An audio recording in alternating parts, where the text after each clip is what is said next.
Anne-Claire Coudray, cette invitée du JT qui l'a énormément marqué. Le moment le plus préparé de ma carrière.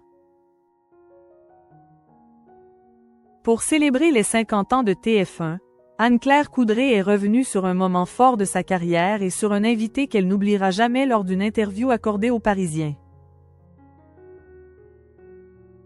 Cette année, TF1 célèbre un demi-siècle d'histoire télévisuelle. Pour marquer cet événement, Le Parisien a offert à 6 de ses lecteurs l'opportunité de rencontrer les figures emblématiques de la chaîne française.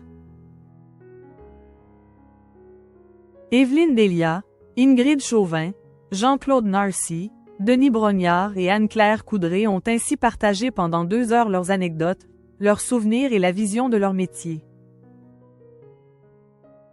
Visage incontournable du journal de 20 heures, Anne-Claire Coudray n'a pas hésité à revenir sur un moment marquant de sa carrière. Elle a, pour cela, évoqué un invité du JT qui l'a profondément touchée. Le moment le plus préparé de ma carrière et en même temps le plus sincère, a-t-elle commencé.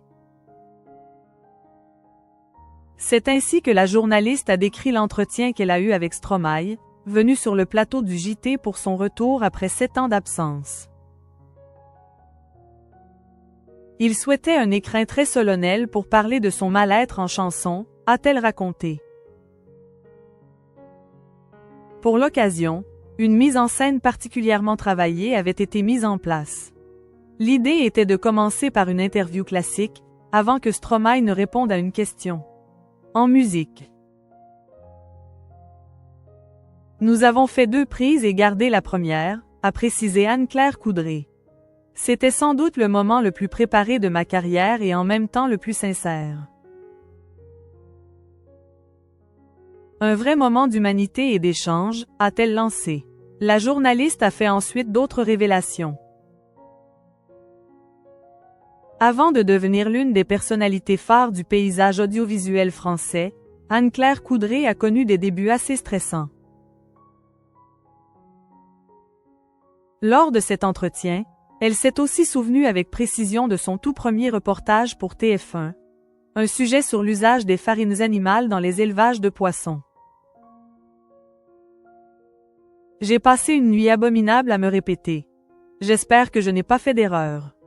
J'ai tout de suite saisi le poids de la responsabilité car TF1 s'adresse à des millions de personnes, a-t-elle avoué. Anne-Claire Coudray, ces modèles qui l'ont inspirée.